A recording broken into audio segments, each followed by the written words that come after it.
Paulo Kamali ne mukazi we Verena Bagenyi abamaze mu bufumbo obutukuvu emyaka 39 be batabusa olw'ebyobugagga bye bakola bonna. Kamali alumiriza mukazi we okwekobana n'abaana ne bamuwambako ebyapa 7 ate bakizuula nga mulwadde wa nsigo gwajabagira ne bamusibira ebweru w'ennyumba okukakkana nga bamugobeddewo ddala nga kiva kunafuwa mu nsonga z'amaka. Yalaba nga sikyesobola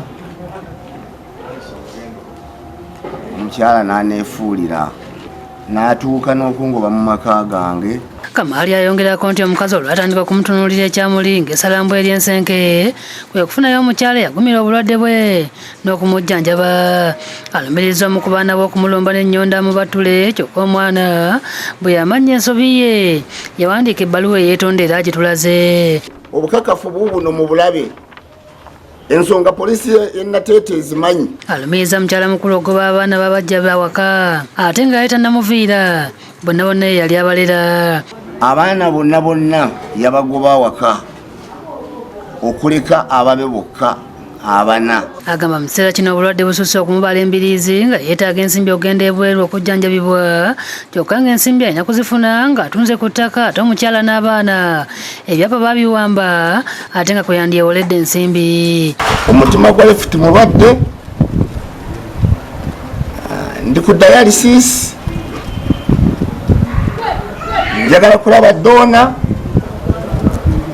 kineetaagisa ssente okutunda ku byapa byange ndi mu ddwaliro n'ejjanjabe. Ategeeza nti wadde nga yawa omukyala ekizimbe Busega n'amayumba agapangisibwa ng'alowooza nti omutima gunaamuka naye byonna yakottokera busa. Namuwadde ekizimbe ky'e Busega n'ennyumba ng'evaako miliyoni nnamba ey'essente. Munyambe muveeyo bwe muba musobola okunyamba ne mwogera n'omukyala ono nenfuna ogwenkanya. Mama waffe omulungi kwatulwa ekisa, tata waffe omuyamba omuwe kaveti ayagala kwejjanjabisa. Mu mbeera yonna eriwo taasa muzingi. Olwo omukazi bw'atuukiriddwa ekisigula makindi gy'abeera mu kiseera kino asambaza ebyogoba bba ne balamu bawaka nga yeewuunya lwaki bba asinziira gy'ali n'amukonjera.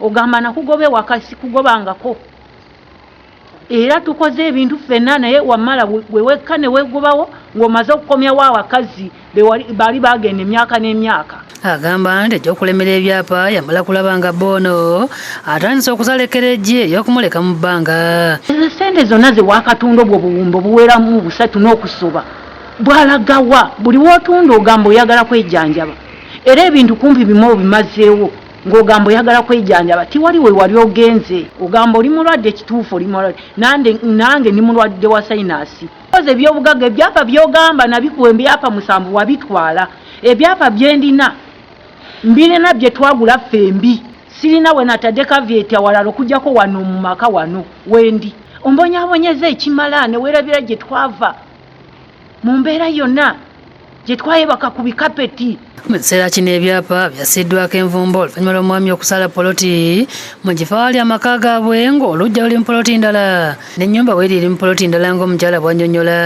N'osalira wano ku mulyango okudda eri ku bezikoota eyo poloti emu n'endala okutuuka wali ku kikomera poloti y'okubiri n'okolamu poloti 2 nga maka gaffe. Abaana b'omukyalo ono balumiriza kitaabwe okwagala okugoba nnyabwe ate nga yamuwasa akyali muto nga n'ebyobugagga byonna babikoze bombi. Kati mama waffe mwagala alagewa wamuwasa wa myaka 16 omukazi akuze mumaze emyaka 38 mu bufumbo. Mwagala alagewa otufuukidde ekizibu otutulugunyizawo nawe tufumbiddwa n'okubira omulamu wange amasimu n'ojjangu ontulugunyawo nawe ngenze kubanga oyagala ave mu bufumbo wano nayanjira mu gwokubiri n'ojja n'otwala ebintu byange n'ofuluma onjagaza ki musajja lwaki tava ku maama waffe. Sente zagamba zanonyeza okwejjanjaba mbu maama alemedde ebyapa yazifuna dda kuba yazitunda mu byapa byaliko yekka. Tukwegayidde taata yema kutwawula kubanga wegase ne bakulu baffe mwagala mugobe mama waffe mu maka. Lydia Narreiso ne Martin Kiza ebyokusakidde eggulu eno ku Lwabukedde TV.